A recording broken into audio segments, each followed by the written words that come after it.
Hello, this is Eric Kennedy with the Kentucky School Boards Association. Today is June 25th.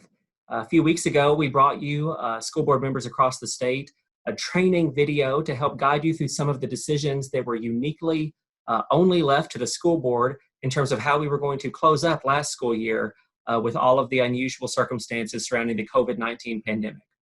Now we have transitioned and we are all talking about how we are going to reopen school for the next school year in a few weeks at the end of summer, again, as we deal with the COVID-19 situation. A lot of guidance has come out from a lot of agencies recently, and I know it can feel almost chaotic out there as you're trying to lead your districts. So we wanted to bring this very short video today, much shorter than the last training video, to help guide you through some of the most important direct decisions that the school board should make, if you haven't already made them, in the very near future. So to begin, we want to bring you school board considerations for reopening during the COVID-19 pandemic. So again, as with a lot of situations in school district leadership, the role of the school board, it's important to remember, is to manage and control the overall operations of the district. As with many issues, the detailed planning and certainly the implementation work involved with reopening school during the pandemic will be done by your district and school administrators and staff. Not directly by the school board. That is no different now than it is normally. Many board teams have formed a reopening task force or committee of stakeholders to help the planning for what the overall plan will look like. We certainly strongly recommend that school districts do this if you have not already. Some of these committees and task forces are made up of board members, superintendents, teachers and administrators, parents and students, and the local health department directors and other community members. Many districts have also already surveyed their staff and families regarding some of the overall issues that we are facing. Certainly, first and foremost, surveying your students and their families in terms of, are they interested in returning to in-person instruction, or will they prefer, if possible, some form of distance learning at home? Knowing some of that information as soon as possible will not only help you and your district leaders make some of those decisions and plan, but also help engage the people that we will need to help us and cooperate with us when we begin school. And going back to what are some of those issues that are uniquely dedicated to local school board members in terms of decision making? Certainly the first foremost at this moment for districts that have not already done so is adopting the school calendar for the 2020-2021 school year. As you can see, the state law referenced there, this is a decision that is finally up to the local school board to make. Making purchases of necessary supplies and equipment, whether that is purchases of technology to help with instruction, tablets for students that might be learning through distance learning at home next year, or cleaning supplies or personal protective equipment. Making some of those purchases also obviously is at the final authority of a school board. Requesting waivers from state regulations, and then also the general powers and duties of a school board. You see that statute reference there will help discuss some of your policy-making authority that you have locally. But to really step back, especially when this is feeling overwhelming for so many of our members and everyone else involved, it's important for school board members to focus on the overall district operational plan. As with school improvement plans, your code of conduct, your district budget, purchasing manuals, and so forth, you very likely will not need to adopt any permanent new codified board policies related to what we hope will be a temporary pandemic situation. It is very likely that you will not need any permanent change to policies, and we'll list a few in a moment that either your policy already covers the given situation or provides flexibility, or you will be able to act, as with some of these things mentioned here, like the budget or the code of conduct. You will be able to approve a plan or a document or even a series of documents that not necessarily will be living in school board policy, but will be outside of board policy. That is very important because we all know, and everyone acknowledges, that the situation with the pandemic is going to change as things go forward, as levels of spread and transmission may or may not change up or down. We know that guidance will change likewise from state agencies. So the steps that we will have to take will need to be somewhat flexible and fluid and subject to change at the local district level. It is more difficult to make changes to codified board policies than it is some of these plans that live outside of policy. So all the more reason that much of this work will happen outside of that formal policy. And as I said, many board policies are already able to address this situation with flexibility, allowing for accommodations and case-by-case circumstances. Of course, boards may also adopt waivers from their own policy as necessary without making a change to the policy. That is great for a temporary situation. Some notable policies that you will want to take a second look at as you do this planning are listed here. Of course, your school board policy that governs how you adopt these things, how you make changes. The health and safety policy for your certified and classified staff, and definitely 09.213, your contagious diseases and parasites policy.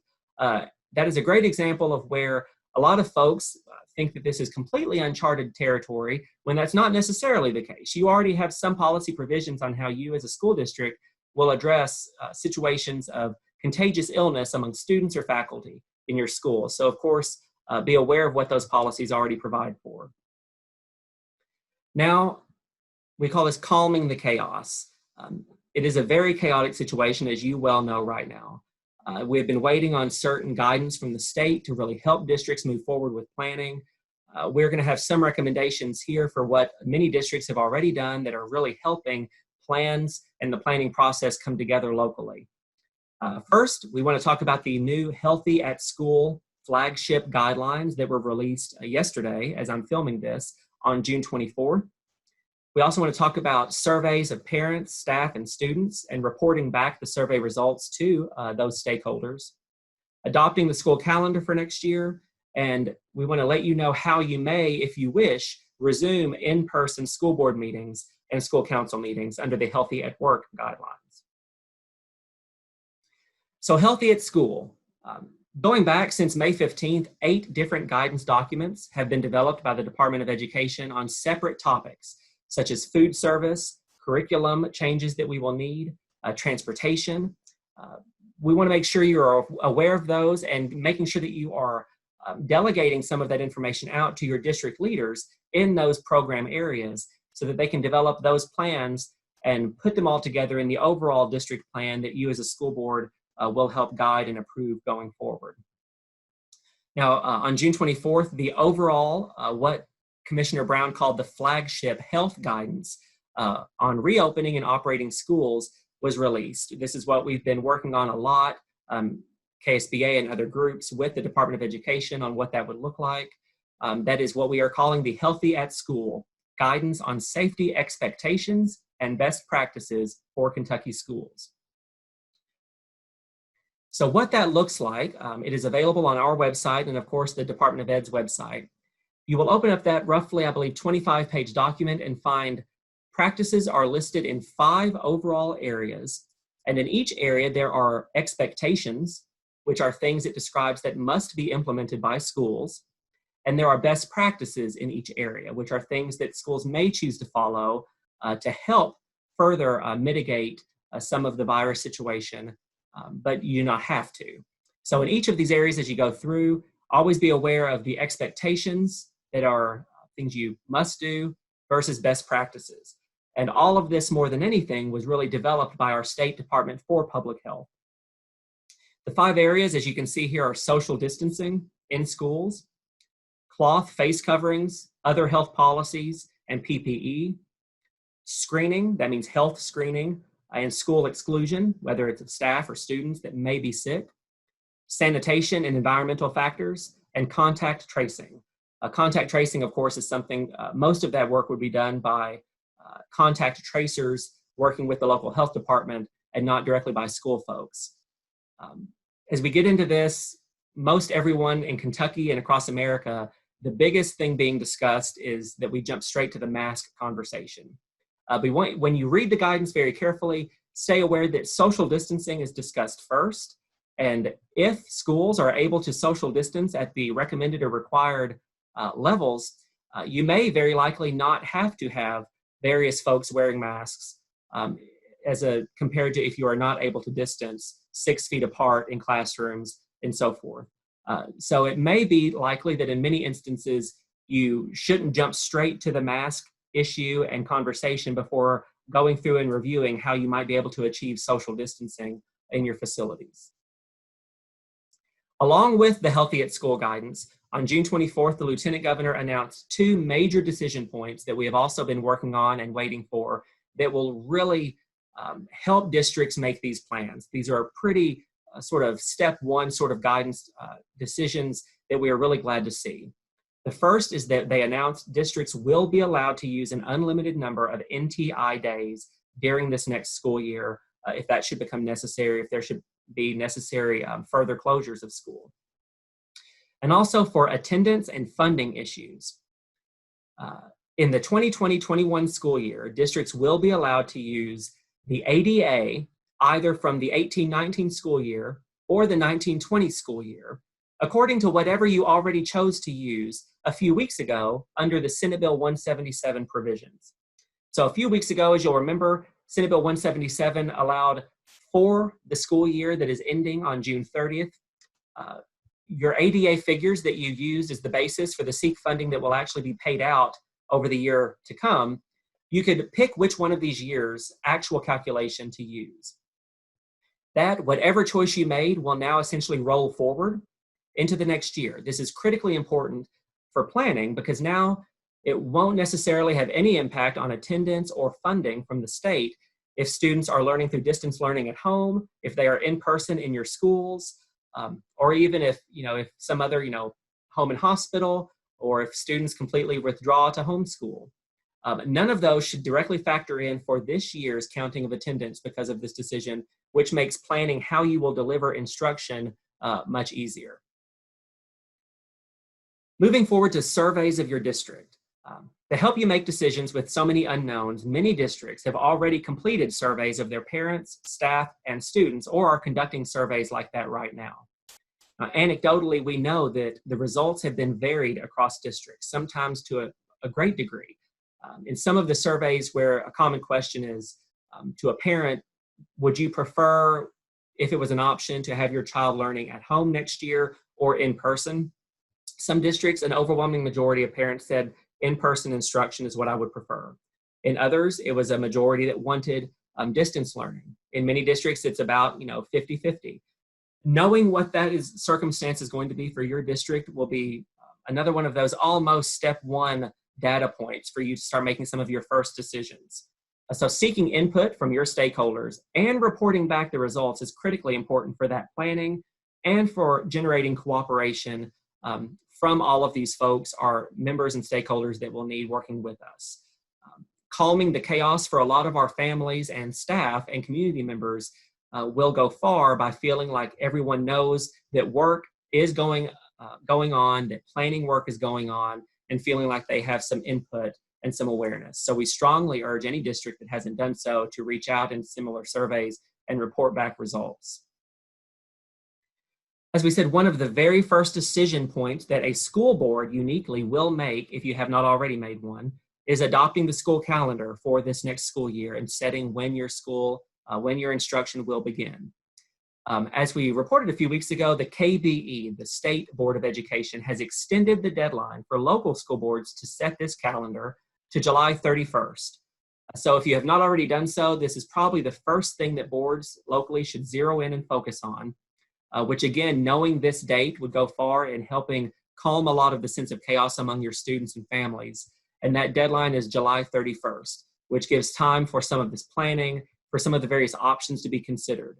As you know, by state law, if a school calendar, if student instruction begins late in August, beyond a certain date in August, certainly into September, that more flexibility is provided for the district at that point, for potentially going additional time each day and fewer days of the year, which a lot of boards are considering doing or have already decided that they will do for this next year. So that is one of the key decision points that our members should probably zero in on in the near future before some of the other issues. Next was Senate Bill 177 and emergency leave. The General Assembly in Frankfurt passed Senate Bill 177 when they were in session a few weeks ago. There were various provisions in that bill dealing exclusively with schools, and how school operations needed some flexibility because of the pandemic. It's important for everyone to know that that bill only applied to last year, the 1920 school year, and it essentially is no longer in effect. Basically, when the school year technically ends June 30th, basically all of that bill and those provisions are no longer in effect and do not apply going forward. Now, some of the provisions of Senate Bill 177 may be adopted at some point for next year, possibly through executive orders or waivers from the Kentucky Board of Education, but that has not occurred yet, except for the ADA issue that I mentioned a few moments ago that has just been decided. So it's important to know that some of those provisions may be available at some point next year or even in legislation from the General Assembly when they come back into session. But that has caused, one of the aspects of that bill that caused more conversation and more interest than the others was the emergency leave provision. That bill allowed school boards, if it was necessary, to grant more state paid emergency leave to their employees because of the pandemic. But actually, after that bill passed, Congress in Washington passed a federal law that also actually required various forms of new expanded paid and unpaid leave to employees under certain circumstances of either being ill with COVID or having a relative that was ill with COVID. That federal law, the Families First Coronavirus Response Act, is still in effect. It is in effect until December 31st, 2020, which is sort of the halfway mark of the next school year. After that leave requirement came on, it really took away to a great extent the need for that Senate Bill 177 provision. So that is still available. That is still the law for employees. And there's a good chance that Congress will extend that law at some point before December 31st. So we will be watching for that. But the point of this is to reassure your employees that the federal leave law dealing with COVID is still very much in effect. Moving to in-person board meetings, KDE has now announced that school boards and SBDM councils may resume in-person board meetings at this time if they choose to do so. But if you do, you have to follow the Healthy at Work guidelines, which apply generally to large gatherings of people. So as of June 18, those Healthy at Work guidelines allow for gatherings of 10 people or fewer if certain health guidelines are followed. On June 29th, that limit will increase to 50 people or fewer. Some of the guidelines involved include everyone in the meeting room remaining 6 feet apart or wearing masks if they are not able to stay 6 feet apart. And there are several other guidelines involved. All of that information is linked on our website, the link to which I will provide at the end of this presentation. So please consult that information and those guidelines. There are links to notice posters that you can put up at the entrance of your meeting space if you choose to resume in-person meetings, which some board members have said they would like to for just one more sense of normalcy to return and to help some of this planning, to help hear from your constituents. However, you do not have to return to in-person meetings at this time if you do not want to.